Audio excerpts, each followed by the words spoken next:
प्यारे बच्चों, आज हमारा थर्ड लेसन है हिंदी का। हिंदी के चार अल्फाज थोड़े अल्फाज मैंने आप बच्चों को पढ़ाए थे, जो कि अक्सर हिंदी हमारे गांव के बच्चों को नहीं आती है, ना ही हमारे टीचरों को आती है। इसलिए मैंने अलग अलग वर्ड से आपको बताया था, ताकि सभी बच्चे आराम से पढ़ लें और टीचर्स भी हेल्प लेके पढ़ेंगे। क्योंकि हिंदी का पढ़ना बहुत ही टफ़ है, जिसको नहीं आती है, हिंदी हो या उर्दू हो, सब्जेक्ट सारे टफ़ होते हैं। लेकिन हिंदी एक ऐसा सब्जेक्ट है जो अननोन होता है, हिंदी से अनटच होता है, उसके लिए बहुत ही टफ़ होता है। इसलिए दो वर्ड्स मैंने दिए हैं, चार, ताकि अच्छे तरीके से बच्चे भी ध्यान से पढ़ें और टीचर्स को भी अच्छे तरीके से अंडरस्टैंडिंग हो जाए। बच्चों, हिंदी में अल्फ़ाबेट्स, जैसे हम इंग्लिश में अल्फ़ाबेट कहते हैं, उर्दू में हम हरूफ तहजी कहते हैं और हिंदी में हम वर्णमाला कहते हैं। और इंग्लिश के alphabet, there are 2 types of alphabet in English language, vowel letters and consonant letters. Types, अलग टाइप्स के लेटर्स होते हैं। इसी तरीके से हिंदी में भी अलग टाइप्स के होते हैं। आ से लेकर बड़ा अंग तक मैंने करवा दिया, ये एक टाइप्स होगी।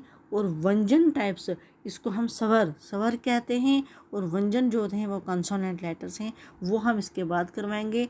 2 3 वर्ड्स करवाएंगे, 2 या 3 लेटर्स करवाएंगे, ताकि आपको भी याद हो जाए। आज मैंने कोई भी पहचान आगे नहीं दी है, ना ही कोई पिक्चर दी है, ताकि आपको भी ये अच्छे तरीके से लर्न हो जाए 1 बाय 1 के कैसे लर्न किया जाता है। तो हाउ मेनी टाइप्स ऑफ वर्णमाला, अगर आपको कोई पूछे कि हिंदी की जो अल्फ़ाबेट्स है उसको इंग्लिश में, हिंदी में वर्णमाला कहते हैं, और इसकी टाइप्स 2 हैं, जिसको हम वावल एंड कॉन्सोनेंट कहते हैं, स्वर एंड व्यंजन कहते हैं। दिस वर्ड्स इन हिंदी, ये हिंदी के वर्ड्स हैं। आ, बच्चे, आ से अनार, आ से अनार, पहले को हमने खींचना है, दूसरे को आस्ता बोलना है। देखना, आ, ई, ऊ, ए, ओ, आओ, आ, अंग। आ से अनार, आ से आम, ई से इमली, आ से अनार, आ से आम, ई से इमली, ई से इख, ऊ से उल्लू, ऊ से उल्लू, ऊ से ऊन क्या होता है बच्चे? ऊन एक रेशम होता है, एक धागा होता है। और ऊ से उल्लू भी एक परिंदा होता है। ये तो आपने देख लिए थे, पिक्चर्स मैंने दी हुई थी। ए से एड़ी, हमारे पाँव की एड़ी। ऐ से ऐनक, ऐ से ऐनक। औ से ओखली, ओ से ओखली। औ से औरत, औ से औरत।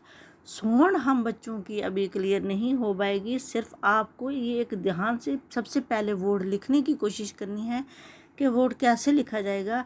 जब हमारे लेटर्स पूरे कंप्लीट हो जाएंगे, तब हमारे साउंड्स वो खुद ब खुद ही क्लियर हो जाएगी, बार बार बोलने से और देखने से। ये तो क्लियरेंस मैं करवा दूंगी। पहले सबसे पहले वर्ड्स लिखने की आपने कोशिश करनी है, और ये पहचान करनी है कि ये क्या वर्ड्स है, या ये क्या है लेटर्स, ये क्या लेटर्स है, और इसका मानी क्या है।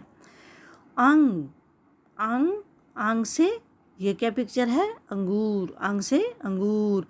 इसको हम बोलते हैं बड़ा अंग, छोटा अंग से अंगूर, बड़ा अंग, खाली, बड़ा अंग खाली। रा से ऋषि, इसी के बीच में आता है, लेकिन ये हम बाद में करवाएंगे, क्योंकि वो यूज़ बहुत कम होता है। इसलिए एक बार फिर मैं आपको ये पढ़ाती हूँ, देखना ज़रा ध्यान से। 2 टाइप्स के हमारे वर्णमाला हैं। आ से अनार, आ से अनार, आ से आम, ई से इमली, ई से इख, ऊ से उल्लू, ऊ से ऊन, ए से एड़ी, आई से ऐनक, ओ से ओखली, औ से औरत, अंग से अंगूर, बड़ा अंग, छोटा अंग से अंगूर, बड़ा अंग खाली, अंग से अंगूर, अंग, आहा खाली। ये हमारे लेटर्स वावल लेटर्स के हिसाब से हमारे ये कंप्लीट हो गए। का से ज्ञा तक कल मैंने आपको करवाना है।